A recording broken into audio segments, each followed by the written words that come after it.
Hoje, embarcaremos em uma jornada arrepiante ao coração do México, onde desvendaremos a assustadora verdade por trás da infame Ilha das Bonecas. Embora o México seja cheio de lugares paradisíacos, há um em particular que evoca mais terror do que qualquer outra sensação. Estamos falando da Ilha das Bonecas, localizada no pântano de Xochimilco, ao sul da cidade do México. No meio do pântano, cabeças de bonecas dependem por todos os lados. Dom Julián Santana Barrera era o dono de uma dessas ilhas, completamente adornada com um monte de bonecas sinistras e abandonadas. Ele começou a decorar o local com essas representações perturbadoras da figura humana a partir de 1950. Santana era um homem amigável que costumava sair do bairro da Assunção em direção à sua chinampa para colher sua safra e depois vendê-la. No entanto, aí poucos, ele parou de fazer isso e mudou-se para a própria ilha por volta de 1975, tornando-se uma espécie de eremita. A partir desse momento, ele parou de descer para vender, e essa atividade passou para as mãos de seu sobrinho, Anastásio. Julián confessou a ele por que havia começado a colecionar as assustadoras bonecas. Supostamente, o homem testemunhou uma jovem garota se afogando entre os lírios do pântano, antes que ele pudesse fazer qualquer coisa. A partir desse momento, o espírito da menina começou a assombrá-lo todas as noites, e o pobre homem não conseguia mais dormir. Então ele decidiu começar a coletar bonecas de todos os lugares, lixo, rua, onde quer que fosse, para usá-las como proteção contra os maus espíritos. Os moradores observaram perplexos como, cada vez mais, a chinampa de Julián estava repleta de bonecas, algumas inteiras, outras em pedaços.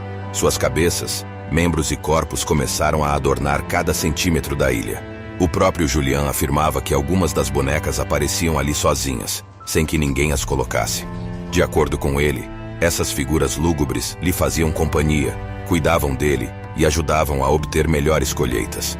Os residentes do bairro logo começaram a acreditar que a Ilha das Bonecas estava amaldiçoada. Às vezes, eles ouviam risadas ou soluços vindos dos brinquedos. Esse medo de bonecas tem um nome, chama-se pediofobia, que é o medo de representações inanimadas do corpo humano. O terror de que elas nos observem ou se levantem de suas prateleiras. Mas de onde vem esse pavor? Desde tempos imemoriais, as bonecas têm sido usadas para fins mágicos ou macabros. Por exemplo, no Japão, há um festival chamado Hinamatsuri, ou Festival das Bonecas, onde as bonecas são usadas para capturar espíritos demoníacos e evitar que eles encontrem seus donos. Na cultura vodú, também são usadas figurinhas humanas de pano como ponte para maldições. Sem ir muito longe, existem várias adaptações de histórias de terror em que a tensão é criada a partir de uma boneca de porcelana que se move, está amaldiçoada e ameaça a vida dos protagonistas da história.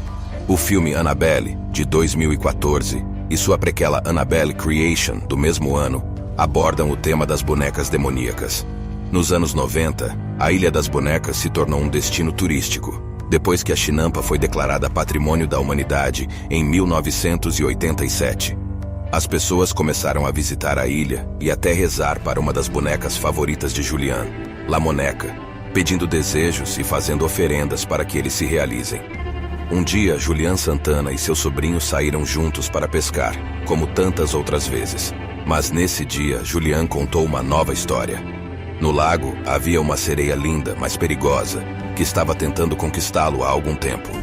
A bela criatura marinha estava se tornando cada vez mais insistente e sempre tentava enganá-lo para que ele fosse com ela. Mas ele não precisava se preocupar, porque ele cantava para afastá-la e deixá-lo em paz. Naquele mesmo dia, quando Anastásio voltava para casa depois de vender a colheita, encontrou o pobre Dom Julián falecido na margem. O homem havia sofrido um ataque cardíaco exatamente onde ele havia dito a seu sobrinho que a sereia o estava cortejando. A partir desse momento, Anastásio assumiu a responsabilidade pela chinampa. Pode-se pensar que os eventos misteriosos da ilha terminariam agora, mas não foi o caso. O sobrinho de Julián afirmou ter ouvido várias vezes as bonecas se movendo sozinhas de um lugar para outro. Às vezes elas choravam e ele ouvia seu tio conversar com elas para acalmá-las. Os turistas continuaram a visitar a ilha e fazer mais oferendas. Muitas delas eram mais bonecas, que Anastásio continuou a colocar na ilha em homenagem a seu falecido tio. Alguns visitantes não eram tão gratos, e em vez de deixar uma nova boneca na ilha, ou simplesmente não fazer nada, levavam algumas como lembrança. No entanto, essas pessoas acabaram abandonando as bonecas devido ao terror que sentiam, e não muito tempo depois, morreram em acidentes. Ilha das Bonecas se tornou um grande destino turístico ao longo dos anos, e os visitantes comentam que o local é ao mesmo tempo lindo e sombrio. Muitos deles afirmam que alguns de seus desejos foram realizados depois de rezar para La Moneca. E você, já conhecia a história assustadora da Ilha das Bonecas? Se atreveria a visitá-la? Se você gostou do vídeo, não se esqueça de deixar o seu like e compartilhá-lo com seus amigos. Comente abaixo se você teria coragem de visitar a Ilha das Bonecas ou se prefere manter-se a uma distância segura. Obrigado por assistir e até o próximo vídeo.